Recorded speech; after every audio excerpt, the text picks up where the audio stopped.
Eusko ikaskuntzako, hor ikustu dezakezu, Eusko ikaskuntzako hezkuntza sailetik antolatu dugu EHUren laguntzarekin, eta izenburuan bertan esaten den bezala hizkuntzen trataera bateratua izango da gaur hizpide, orain hasi eta datozen 4 orduetan, 4 hitzaldi eta azkenengo mahai inguruan.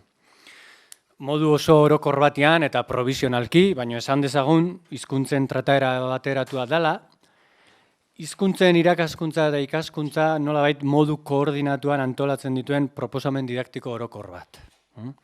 Ordan koordinazioa da HTB edo hizkuntzen trataera bateratuari oso lotua ageridan kontzeptua, eta koordinazio hori hainbat mailatan gauza liteke hizkuntzen irakaskuntza eta ikaskuntzaren esparruan, adibidez, kurrikulumean, helburuak, edukiak eta abar zehazterakoan, baita ere koordinazioa sekuentzia didaktiko eleaniztunak diseinatzerakoan, eta zergatik ez koordinazioa hizkuntza eskoletan, hizkuntza klaseetan, hizkuntza diferentetako klaseetan, ze terminologia erabili, hor ere koordinazioa planteatu daiteke. Bueno, hauetako kontu batzuk eta beste asko izango dira gaur arratsaldean agertuko direnak. Beste kontzeptu importante bat, asko agertuko dena gaur, da hizkuntzen arteko eragina. Galdera batzuk botako dizkizuet, segurazki bat baino gehiago erantzun da, edo provisionalki bada ere erantzunak entzungo ditugu. Ikasleek hizkuntza batean landutako eta garatutako trebetasunak zen neurritan transferitzen dira beste hizkuntza edo hizkuntzetara. Edo beste galdera bat, nahi baldin baduzue. Hizkuntzen arteko eraginak zen norabideetan gertatzen dira, alegia beti lehen hizkuntzatik bigarren hizkuntzara, ala posible da bigarren hizkuntzatik lehenengora eta hirugarrengora. Eta azkenengo galdera, gero landuko dituzu eta denak. Ze trebetasun dira, hizkuntzaren ze trebetasun dira transferitzen direnak. Bueno, galdera hauei erantzuteko asmoz, beste batzuk planteatzeko eta haiei ere erantzuteko asmoz, 6 hizlari izango ditugu gaur hemen, eta antolatzaileon izenian, eskerrik asko, benetan, Seiroi, Ane Ortega, Begoñako Andramari irakasleen unibertsitate eskolatik dator, pixka bat, ez dut esango sarrera gisa, gaiaren, HTB-ren oinarriak, funtsezko auzi batzuk azalduko dizkigu, esperientzia zehatzak aipatu ere bai. Eta ondoren, hiru hitzaldi etorriko dira, kasu zehatzagoak, esperientziak, esperimentazioak aurkezten. Iker Pagola, Erain ikastetxetik, Koaz irakaskuntza taldetik zehazki, Irundik. Eta gero 2 hitzalditan banatuta, Ane Badiola, Lierni Etxeberria, Aroa Murziano eta Garazi Irrotak aurkeztuko digute beka bati esker, Eusko ikaskuntzaren Apraiz Zumalabe 2011 bekari esker egin duten esperimentazio lan bat aurkeztuko digute. Beralaxe aipatuko dut beka hau, beste arrazoi askogatik beka hau dela eta antolatu dugu gaurko mintegia. Baina hori gero kolagako dut. Alaitz Alegria eta biok ibili gara antolak eta lanetan, badator autobusian Alaitz Donostitikan, goizian eskolak eman ditu. Eta badator, eta eskerrak eman edizkiegu bilen izenean, batzorde zientifikoko kide Leire Diaz de Gereñu, Inés García Azkoaga eta Itziarri Diazabal lankidei. Eta baita ere eskerrik asko, benetan, Eusko ikaskuntzako Eba Elortza eta Usue Garateri ere. Beatriza Kizu etortzekoa zan, mintegiaren aurkezpenean parte hartzeera, eta ez ni bakarrik hemen horrela ni bakarrik ez egoteko, bera da Eusko ikaskuntzako jarduera zientifikoaren arduraduna, burua, baina lanari lotutako agenda arazo saiestezin bat tarteko ezin izan dut horri, eta eskatu dit, ea irakurriko dudan prestatuta zeukan bere saioa edo aurkezpena. Bueno, ez dut hitzez besterik gabe irakurriko, nolabait tarteamen moldatu egin dut, ahozko irakurketa erdi ulergarri bat egiten saiatzeko.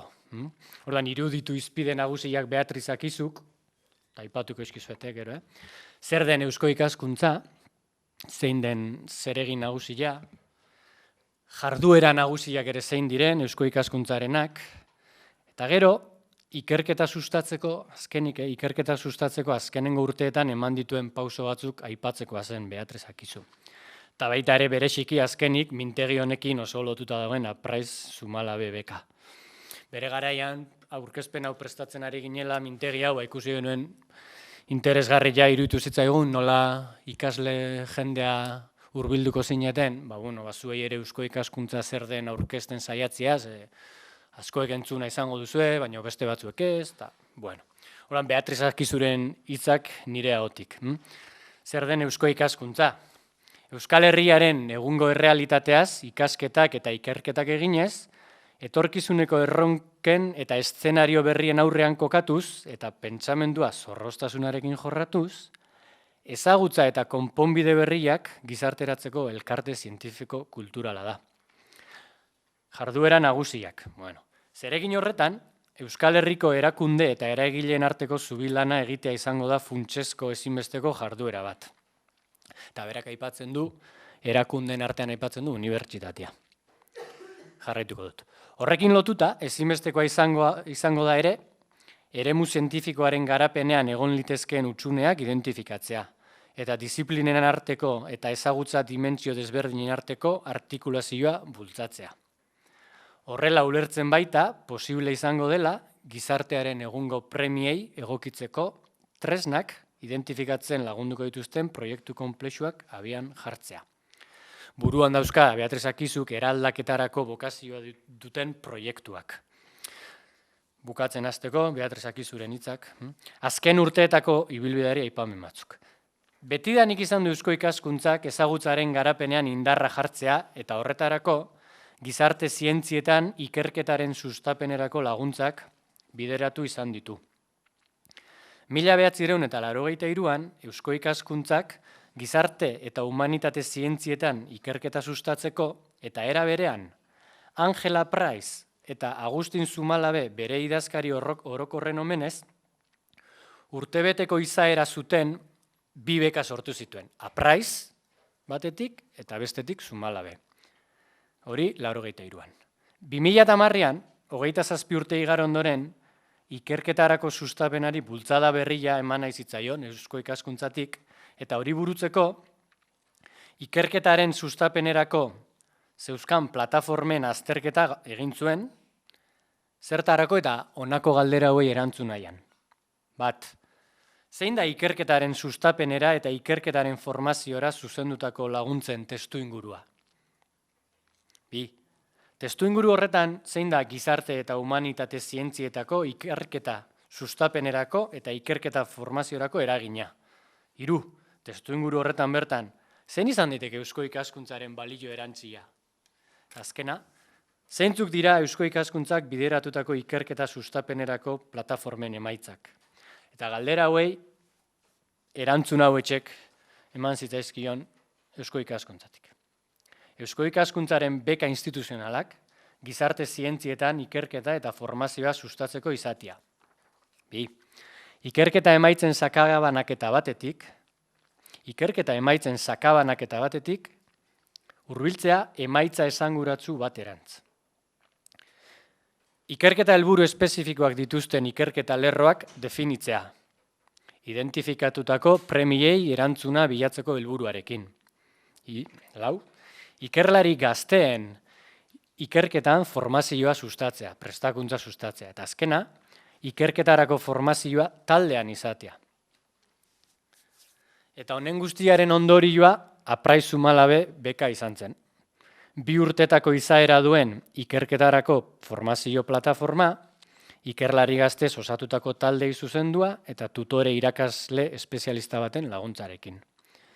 Ikerketaren helburua eusko ikaskuntzak definituko zuen identifikatutako egungo premia bati erantzuteko asmoarekin. Orduan, 2011an ireki zen lehenengo deialdia. Ikerketa helburuaren definizioa eusko ikaskuntzako hezkuntza sailaren eskutik etorri zen, bereziki saileko presidente zen Ines Gartzia Azkoagaren eskutik. Eta hauxe da beka deialdiari jarri zitzaion izenburua. Ezagutzaren transmisioa eskolan, erronka didaktikoak eleaniztasunaren aurrean. Berari esker ditugu gaur, hemen ditugun emaitzak, egindako lana, gero laukoteak aurkeztuko duena, bildu den ikerketa taldea, eta taldearekin jardun duen tutorea Ibon Manterola. Eskerrak ematen ditu Beatriz Akizuk, Inez Gartziazkoagari, egindako lan serioa eta altruistagatik. Eta bueno, parentesi bat egingo dut, eta nik ere eskerrak emanen izkeke bai Inezi eta baita ere epaimaiari, bekaren epaimaiari, haiei esker izan dudalako aukera taldearen tutore izateko. Eusko Ikaskuntzak bere izaera mantenduz eta hasieran aipatutakoaren arabera jarraituko du ezagutzarako sorguneak bideratzeko euskarriak sustatzen. Indarra jarriz, disiplinen arteko ezagutza uztarketan, lotuneak bilatzen, gizartearen eraldaketarako bokazioa pizten eta belaunaldi berriei ateak irekitzen. Eta honela bukatzen da Beatriz Akizuren aurkezpena, holaxe. Berak dio, zoritxarrez, ezin izan naiz fakultate honetara gerturatu, Ibon Manterola duzu Eusko Ikaskuntzaren ordezkari, baina etorkizun hurbil batean berriz hurbiltzeko aukera izatea espero dut, esperientzia berriak konpartitzeko asmoarekin. Hauek, Beatriz Akizuren hitzak. Nik neuk, aprobetxatu nahi izan dut aukera, batez ere ikasle jende ugari egongo zinetela kontuan hartuta, eta baina ez graduko ikasleak bakarrik, baita masterrekoak eta bestelako ikerlariak ere badaude hemen, gaur tartean. Eusko Ikaskuntzaren barruan, hezkuntza sailak hainbat proiektu dauzka eskuartean, baina bat bereziki interesgarria eta importantea, ibilbide luzeagatik batez ere, bere argitalpena.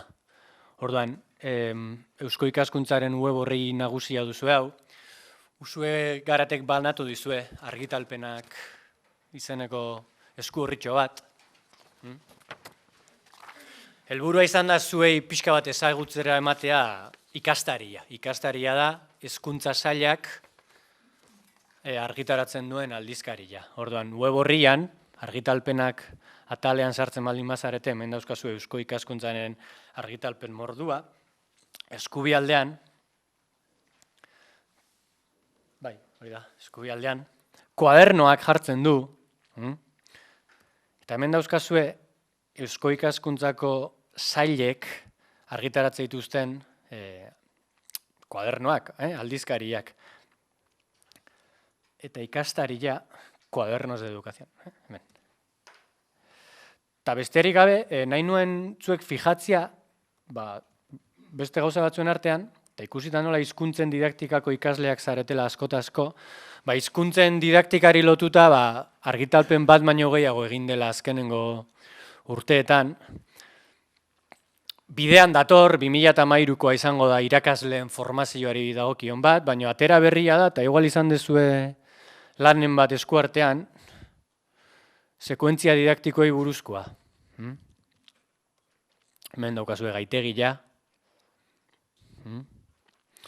Eleaniztasunaren inguruan ere badago, adibidez aurrekoa, hizkuntza eta heziketa prozesuak. Bereziki interesatzen zaizue jakitea eskuragarri daudela PDF-ak, ez da ordaindu behar, ez da ezer, bertan klik egin eta barrura. Marketing momentu hau nahi nuen, zen nahi duzu esatea. Hor daukazue, badakizuen non dagoen.